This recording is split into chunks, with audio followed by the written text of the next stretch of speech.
A video that went viral late Tuesday night shocked Christians all over the globe. The film was split between Jonathan and Susie Lamb, who were both former members of the Daystar Television Ministry.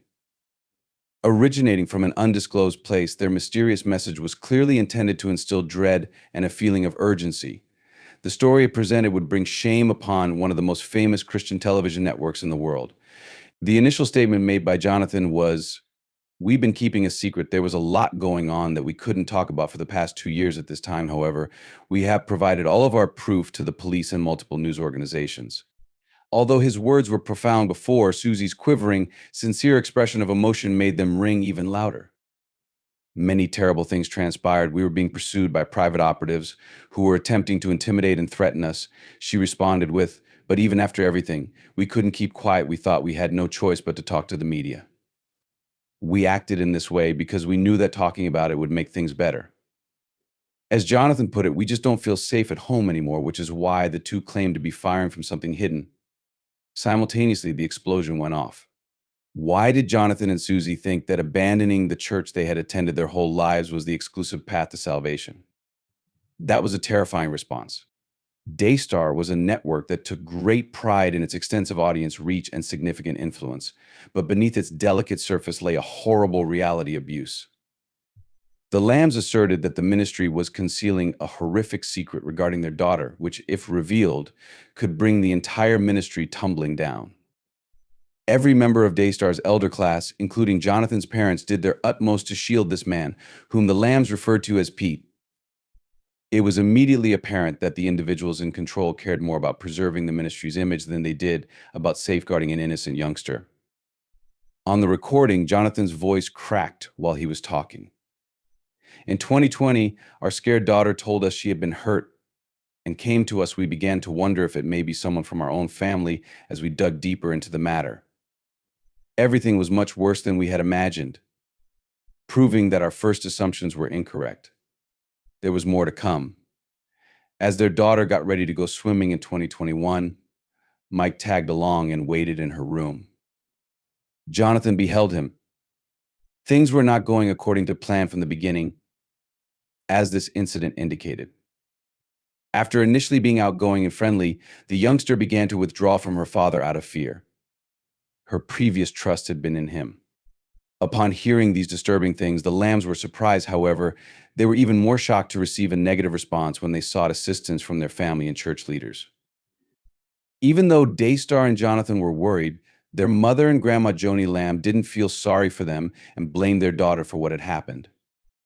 Because Joni insisted Pete was innocent, even going so far as to state that God told her, Susie mustered up the courage to speak up and demand accountability.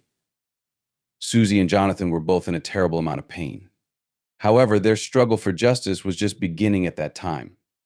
The goal of the threats was to prevent them from finding out the truth. The cops were instructed not to inform Daystar of what had transpired and were compelled to maintain silence in order to safeguard Daystar's reputation. They began to sever the bonds that had bound them to their relatives. Jonathan was relieved of some of his responsibility at the ministry and promptly sacked for refusing to sign a non-disclosure agreement, NDA, pledging not to discuss the matter. A struggle for control was still ongoing. As a matter of fact, even in 2021, the consensus was that Jonathan was Daystar's obvious successor. But Jonathan's dad, Marcus Lamb, completely disregarded his son and insisted that Joni would step in if the assault allegations surfaced. Jonathan shared his account of how the church leaders had covered up the assault at a highly emotional moment. In fact, Joni went to the extent of personally confronting Susie, telling her that her actions were causing harm to the family.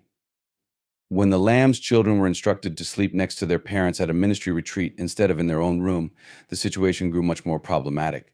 However, the maneuver of covering up was ongoing. Rather than worrying about her own granddaughter's safety, Joni Lamb prioritized protecting the reputation of the family ministry. In light of the distressing findings from the Lambs, Daystar informed the media that the charges were unfounded and would not be tolerated. A minister claims that Jonathan and Susie lied to each other and made up their narrative in an angry outburst since he was not selected to succeed his father. The pastor went on to say that their account was untrue.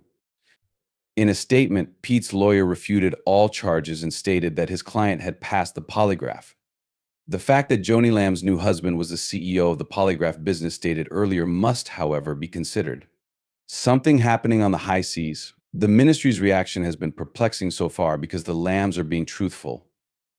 Daystar has strengthened its public defense by asserting that Jonathan and Susie are attempting to defame their family in order to advance their personal interests rather than addressing the claims directly. Nonetheless, the question of how pervasive the corruption is remains unanswered. Such a predicament has not been unfamiliar to Daystar. Due to their widespread dissemination of misleading material they generated during the COVID-19 epidemic, Daystar is now considered one of the most horrific offenders in the Christian media industry. More than 80 radio programs circulated misleading information regarding the virus and the vaccine, and Marcus Lamb himself informed his audience about these incorrect claims. In the last several years, our ministry has grown in prominence to become one of the leading Christian media networks on a global scale. Yet behind the scenes, there was a plethora of corruption, deceit, and dysfunction. Because of their decision to come clean, the Lambs have already suffered numerous losses, including their careers, their safety, and even their families. Their experience should serve as a warning against the dangers of unchecked power, the consequences of doing whatever it takes to keep an institution alive, and the importance of religious groups being transparent and answerable to their members. The extraordinary courage of the Lambs in standing up for what they believe in is undeniably a riveting aspect of the story. In the face of threats, deceit, and the weight of their family's past, they made the decision to speak up and expose the long-suppressed truth. Still, no matter how many terrible revelations come to light, the story of Jonathan and Susie Lamb will live on in legend. What happens when dishonest actions are covered up by faith? In order to confront the unsettling realities of the relationship between corruption, faith, and power, this question compels us to reflect on our own lives. After such a devastating betrayal, how can a family heal? What can we do as a society to stop powerful individuals from acting badly, particularly when they pretend to be religious leaders? Never giving up, the Lambs keep fighting for what is right. Nevertheless, by bravely exposing this shadow, they have begun to illuminate a far more significant problem among Christian organizations. This problem has been allowed to fester for far too long.